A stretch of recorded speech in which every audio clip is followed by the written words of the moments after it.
Welcome to OW3 Dubs, where fanfiction becomes an experience. Today's chapter. One of Akatsuki Babysitter's Club by Beetlebee. Press play, relax, and let the story unfold. 1. Chapter 1.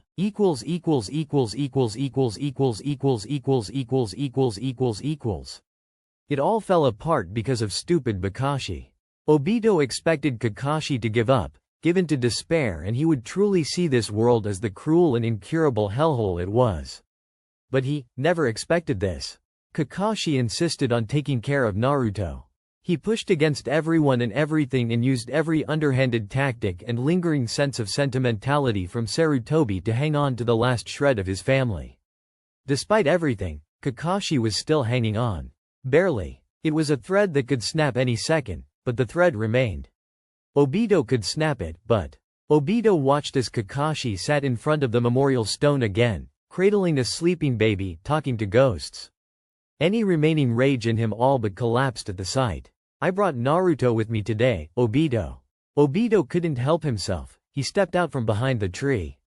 I wish you were here. I wish you could be here with me. He walked quietly closer. You'd do so much better than me. Well, no, I remember that story your cousin Shisui told me about when you dropped Itachi in a pond. So maybe not that much better. Obito pulled off his mask. But it would be funny, right? We could both stumble our way through this. Yeah, Obito said, it would be pretty funny. Kakashi tensed all over. Naruto opened his eyes briefly but yawned and fell back asleep. Kakashi, ever so careful, turned his head and looked up. Obito. Hey, Bakashi. You're here, said Kakashi in a tone that sounded so devastatingly hopeful. I'm here, Obito answered as he sat down next to Kakashi. He felt his stomach kind of flip-flop. He tried to ignore it. Sorry I'm late. You're really here? Kakashi said again, reaching out with a tentative hand, as if afraid he would pass right through Obito. Obito met him halfway. I'm here, he responded, as Kakashi stared wondrously at their clasped hands, because you're shit at raising kids. I'm perfectly capable, Kakashi lied outright. Obito snorted. How many babysitting D ranks did you ever complete? Have you ever held a baby even once before this? He asked. I don't see how that's relevant, Kakashi said blithely, playing with Obito's fingers. Obito rolled his eyes. Right, so I just thought I'd check in. Obito made to get up when Kakashi grabbed his wrist in a punishing grip. Don't leave me again, he rasped. Obito knew he was on the cusp of something irreversible. So many plans he made would be completely ruined. But maybe he could still play along in this dream for a while. Maybe Rin would want this instead. I won't leave, I promise. Zetsu was going to be pissed. And I swore that little shit Shisui to secrecy. Don't laugh at me, Bakashi. Okay, so he may have given Kakashi shit for it. But Obito also had no fucking clue how to deal with babies. Kakashi and Obito were both barely adults and oh, who was he kidding, he was going to fuck this up.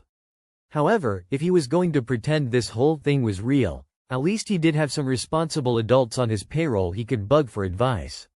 Konan, Obito hissed, beckoning her over to a particularly dark and secluded corner of their hideout. Konan raised an elegant eyebrow. Madara. It's Obito actually, but I need your help. Konan raised the other eyebrow. Obito? She asked, her eyes then narrowing in mounting suspicion. Obito waved a hand. Ignore the name thing, and don't tell Zetsu I told you that. But anyway, what do you know about babies? Babies? Yeah, you're the only one I really considered asking. Because I'm a woman? She asked, with an expression that could curdle blood. No, because you seemed like the only person in this organization with any sensible advice regarding anything. You think I'd ask Sasori? Hidan? She eased up on the blood-curdling. Point taken. Obito snuck Konan to Kakashi's apartment the next day via Kamui. Nagato tagged along too, as best he could with all those chakra rods rammed in his back. They looked down at Naruto sleeping in his bassinet, cuddling a dog plush. Even Nagato would have cooed if he were anyone else. Konan tore her eyes away to critically assess the apartment. It's small, and not the safest place for a child, especially once he becomes mobile. She picked up a few kunai from behind the couch with a raised brow to prove her point. Obito came to Kakashi's defense. He was working with what he had. I think he was treading water just keeping Naruto clothed and fed. He's in high demand for missions, too. I honestly think he only had his dogs available to watch the kid before I stepped in, Obito said as he shrugged. But you did step in. She looked almost approving, like she started to believe that Obito wasn't a completely heartless dick. Ironic. Then she frowned again. This will still be a challenge. Does your friend have any other relatives? Kakashi's on his own, but Obito tried not to hesitate in answering. Jiraiya is the kid's godfather. Jiraiya, said Nagato flatly. Conan frowned harder. He's supposed to be, anyway, Obito said. He's off, somewhere. Over in Wind Country if Obito's spies were worth anything. He's definitely not in Konoha. Of course he's not, said Nagato, the barest hint of bitter. Conan looked back at Naruto for a long moment. He sneezed in his sleep. She tilted her head and said, I could be his godfather. Whatever Obito expected her to say, that was not it. Well, okay? There's also still the option of godmother. I'm the godfather now, said Conan. It turned out the paths of pain made for great baby-proofers, who knew? And Conan was right, the place was a bit of a death trap. Kakashi probably got away with raising Naruto as a single parent solely because the kid was the happiest and chillest baby ever. Obito was fairly sure babies weren't supposed to be this easygoing, but hey, he wasn't going to complain. He should have been more suspicious. On the day everything almost went to hell, Naruto was decidedly not happy. It was made worse that apparently the Akatsuki were the worst gossips and Hidan and Sasori of all people wanted to help out with the baby. Or at least see if the rumors were true. Naruto kept getting fussy until he was full-blown crying. Obito tried desperately to figure if he'd somehow broken Naruto as the boy shrieked non-stop in his ear. Sasori didn't flinch but was holding the toy he was whittling in a death grip. What in the fuck is his problem? Hidan hollered over the noise, covering his ears. Sometimes babies are just unhappy. Conan said, somehow not wincing. Or it's colic, Nagato added. Is this some sort of test, Rin? Obito asked himself as Naruto cried and cried. Obito probably did something to deserve this. Then he saw the puffy gum where the kid's first canine would come in. Shit. Conan hunted around for a teething ring while Obito let Naruto gnaw on his weird plant matter fingers. Sasori had locked himself in a cabinet ages ago to avoid the noise. Naruto finally fell asleep in Obito's arms, but threatened to wake up whenever Obito tried to lower him into his crib. Obito resigned himself to holding a baby for the next 5 hours. This was definitely a test from Rin. They gathered back at the kitchen table. Nagato slumped tiredly over in his wheelchair. The world will know true pain of colic, he mumbled. He's just teething, Nagato. Nagato slumped further. Whatever. Yahiko would laugh if he could see us now, said Conan, with a bit of a yawn, but the barest smile was tugging at the corner of her lips. Nagato smiled back. Hidan rubbed the side of his head. Fuck that kid can yowl, makes my goddamn ears bleed, he said with a whisper, because even he wasn't masochistic enough to wake Naruto back up. Then his eyes lit up, bleeding ears. Hey, I could take him with me in a fight and… No, bad. Conan pulled a roll of paper off herself and bopped Hidan with it. You know the first rule. First rule? What first rule? Asked Obito. No one answered him. But one averted disaster led to another. Naruto was only asleep for 30 minutes when Obito heard the front window unlatch. Kakashi was home way too early. What the hell? Even worse, Naruto chose that moment to wake up again and start to fuss. Obito whipped his head around and hissed, everybody hide. As he futility tried to keep Naruto from crying again. Sasori and Conan ducked under the table. Nagato wheeled himself behind the far side of the fridge. Hidan hid behind the curtain. Obito wanted to put his head in his hands. Kakashi stalked in and made grabby hands for Naruto. Naruto dropped his sleepy scowl and his whole face lit up. He squealed in delight and wriggled in Obito's arms. Glad to be home? Obito asked, trying to sound casual as he handed Naruto over. Yes, Kakashi sighed as he held the baby close and nuzzled him. Naruto giggled and pawed a bit at Kakashi's hair. Kakashi didn't bother to look up from Naruto when he said, Obito, who are these people in my kitchen? What people? Obito lied, wide-eyed. Kakashi looked at the lumpy curtain and back to Obito, deeply unimpressed. Obito thought quickly. They're part of a club for babysitters. Nice save, Obito thought. A club, said Kakashi, flat. Yep, a babysitters club. I see, said Kakashi, who clearly didn't see at all. Yeah, the clouds on the coats are supposed to be a soothing visual for kids? Obito said, as he decided to dig himself deeper. In red and black. Okay, the color scheme could maybe stand to be changed, Obito conceded. He heard Conan snort from underneath the table. He glanced briefly at Hidan, who was now shaking his shoulders, and the entire curtain, laughing at Obito. What an asshole. Introducing the definitely not Akatsuki went better than expected. We've been helping Obito with learning how to care for a child, said Conan. I made the toys, said Sasori, holding up cheerful wood blocks and an unsettling fox marionette. I assisted in baby-proofing your home. Don't ask me how, said Nagato. I was gonna make some bitchin' dinners you can reheat so you don't have to cook. They all turned and stared at Hidan. Hidan hunched up his shoulders, defensive. Fucking what? Babies take an assload of work and I'm not a shitty cook. That's Kakuzu. With that settled, Obito could assure Kakashi that Naruto was in good hands while he worked. And really, Obito didn't mind taking care of Naruto while Kakashi was out on missions. But the missions. Obito did not like Kakashi and Anbu. He hated every time Kakashi put on that porcelain mask and jumped out the window. The irrational, terrified part of Obito thought it might be the last time he ever saw Kakashi again, the last time he could stare at every inch of his stupid masked face, the same paralyzing fear that gripped Obito in his darkest and most silent moments stuck in that cave. So maybe he asked Nagato or Conan or somebody to watch Naruto for a bit while he followed Kakashi once. Or 5 times. And he maybe took out a few enemies for Kakashi. Just a few. Obito thought he was rather sneaky about it until Kakashi cornered him one evening. Obito was busy jangling a ring of dull-painted shuriken above Naruto when he heard Kakashi snap his book closed. Obito. I've got an interesting story for you. Yeah? On my last few missions, I've had the strangest feeling someone was following me. This, coupled with a few mysterious enemy deaths that my team were not responsible for, I have to wonder. Am I being paranoid or is something going on? Wow, that is weird, Obito lied. Yes. So imagine my surprise with my latest mission when I not only met no resistance whatsoever, but that my target was already decapitated before I arrived, exactly as my mission brief ordered it.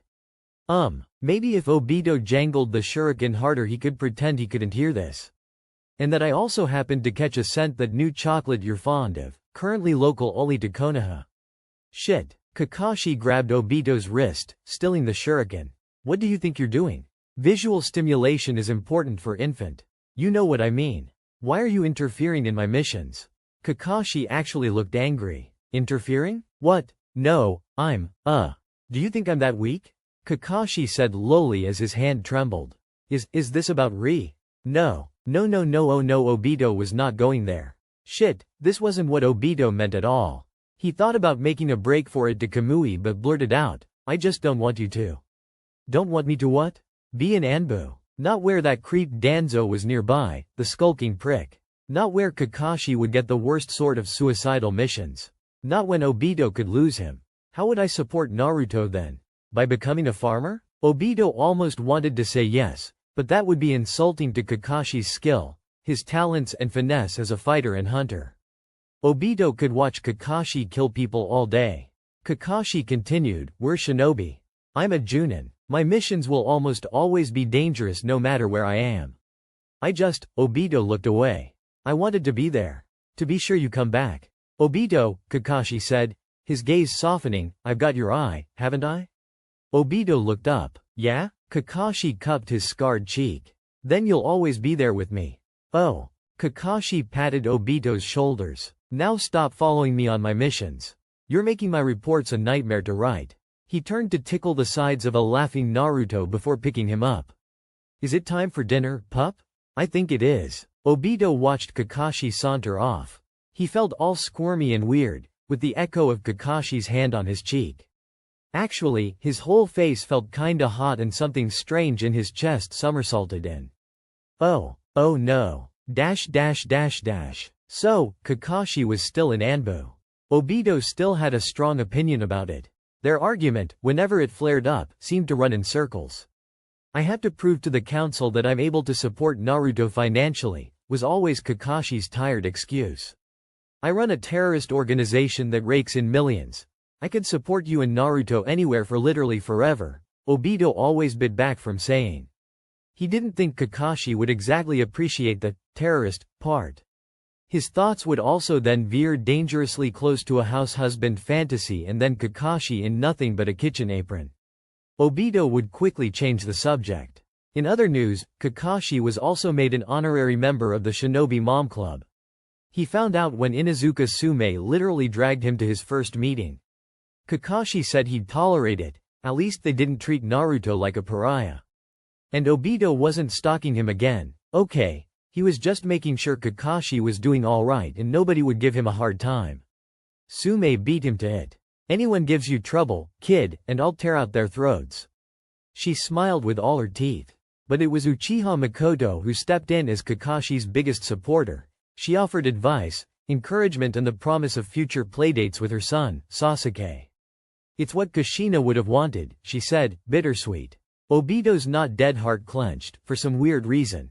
He ruthlessly crushed it. The other women shared shinobi gossip and laughed about the latest goings-on and bets in Konoha.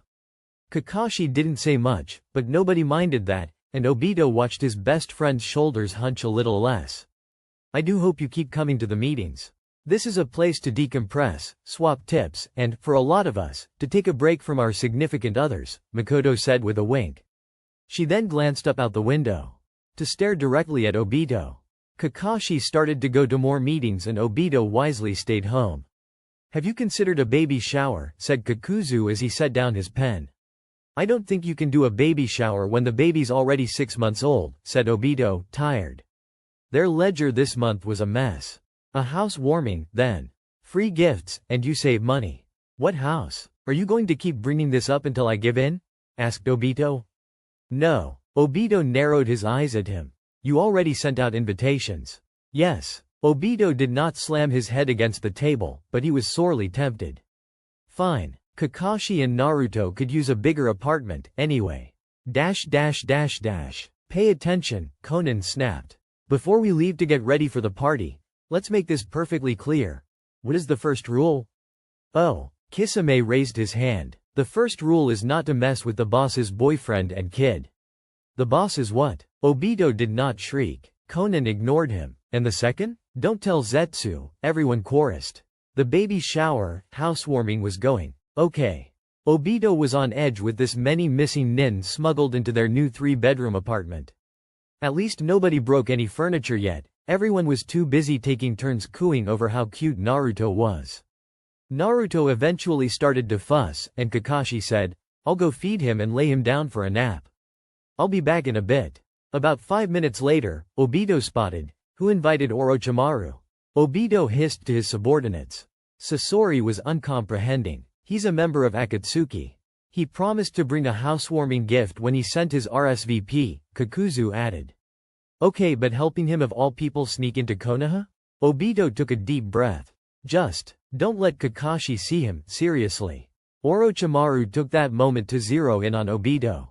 He stared at Obito, unblinking. He was also holding a houseplant. You have had the 9 tails Jinchuriki in your possession. This whole time, he said without preamble. First of all, his name is Naruto. And second of all, he had nobody to care for him. Obito said without a hint of irony. Jiraiya was supposed to, but... Jiraiya? Orochimaru hissed. That moron was trusted to take care of an infant? Well, he sure as shit wasn't here when Naruto needed him. Exactly, said Orochimaru, nodding. Exactly, that idiot is never around when you actually need him. There was definitely a story behind that, and Obito wasn't sure if he wanted to know it. We replaced him. Well, Obito amended, Conan is officially the godfather. That is, sensible. The snake Sanin paused for a moment, and then asked, may I be the godmother? An eavesdropping Kakuzu gasped in outrage. I wanted to be godmother. An argument broke out. Obito worried about all of their new potted plants becoming potential casualties. Kakashi's voice carried from the hallway. Ma, what's the fuss? You'll wake Naruto from his nap. Obito hastily shoved Orochimaru under a table seconds before Kakashi walked in. Everyone else froze, and Kakashi peered around, suspicious. What's going on? Everyone looked at each other. Nagato spoke up. We realized you haven't chosen a godmother for Naruto, and now everyone wishes to stake a claim. Kakashi shrugged. Why not let everyone be a godmother? There's no rule that there has to be just one. They all muttered grudging agreements to that. Wait a fucking minute, Hidan said. If anybody can be a godmother, then I also want to be a godfa. No, Conan declared. There can be only one godfather. Hearing a few meager protests, she added, do you care to fight me for the title? No one tried. Obito, may I speak with you for a moment? Nagato asked in the aftermath of the party, with most of the guests gone. Obito looked up from where he was picking up pieces of pottery. He was impressed that only a single houseplant was smashed, and nodded. They shoved themselves into a far corner of the living room. As you know, Nagato began, the Akatsuki has become distracted with indulging in your domestic life. However, our pursuit of peace should remain at the forefront. Obito remained silent. If Nagato dared suggest anything against Kakashi or Naruto, Obito was going to rip out Nagato's eyeballs and, that said, some of my ideals. He trailed off as he glanced over at Conan across the room, bouncing Naruto on her hip as she chatted with Kakashi. Well, with this indulgence, it may be that the path to my goals has changed. Oh, I also have a desire to alleviate some of my personal situation, Nagato said as he tipped his chin to gesture to all of himself. Hoo boy. Yes, said Nagato, seeing the slight grimace on Obito's face. I had resigned myself to the use of the paths for mobility, but perhaps someone such as Tsunade of the Senju could help change that. Fuck, Tsunade wouldn't be too difficult to track down. Convincing her to come to Konoha was another story altogether. Obito followed the trail of increasingly agitated gambling den owners to find Tsunade wasted in a seedy bar. What in the fuck do you want? Tsunade grumbled, face down on a suspiciously sticky bar top. Go the fuck away. Tsunade, Obito began. I need you to come back to Konoha. Fuck no, she growled, lifting her head to glare at Obito. Just to visit Hitaki Kakashi. He's got a baby, and Hitaki? Sakumo's kid had a kid? He's what now, 12? 16, actually, and would you listen? The baby is Naruto. Uzumaki Naruto. Tsunade stilled. And Uzumaki? Yes, and for months, Kakashi had no one else to help. He could use all the family he could get. Oh come on, Tsunade snorted. It can't possibly be that no one else in that village can help. Your sensei Sarutobi was going to simply declare him an orphan. Naruto's parents had named Jiraiya as godfather, but Tsunade choked on her drink. Jiraiya? Seriously? She coughed out. And the dumbass up and ran off instead, is that right? She looked down at her drink, swirling it. I guess I could say the same for myself, she said to herself bitterly, getting lost in thought and old ghosts. Obito held his breath, waiting for her to come back. After a few minutes, her gaze cleared. She then made a face. If this is a bullshit ploy to make me Hokage. No. Fuck no. I don't even care if you stay long. I just want you to visit Kakashi and Naruto, and also do a consultation for a colleague of mine. A consultation, said Tsunade, skeptical. A paid consultation. Just a physical therapy recommendation, said Obito, massively underselling Nagato's outrageous health problems. No blood? Tsunade asked. No blood. Probably. Obito watched as she considered the pros and cons of visiting Konoha for a cute baby relative and a paid gig. He decided to sweeten the deal. Kakuzu would try to strangle him for this, but we could also pay off all your debt. Done, Tsunade interrupted and stood up, shockingly steady on her feet. I'll get Shizune and my bags. When do we leave? That's a neat trick, said Tsunade as Obito dropped her and Shizune through to his living room via Kamui. She turned to spot a wary Kakashi peering out from the kitchen. Alright, Hitaki, where's the kid? Tsunade-sama, said Kakashi, straightening from his defensive stance in surprise. What are you doing here? Just visiting, but I've got to be there for family, haven't I? She asked with a self-deprecating smile. As they walked towards the nursery, Kakashi looked over at Obito curiously. Obito gave him a discreet thumbs up. Tsunade looked Naruto over as Shizune observed. He seems healthy, within the right weight, but you two have been taking him to doctor's visits, right? Obito kind of forgot about the medical appointments. He turned to Kakashi. Kakashi's answer was enlightening. Sort of. Sume found another Inuzuka to help.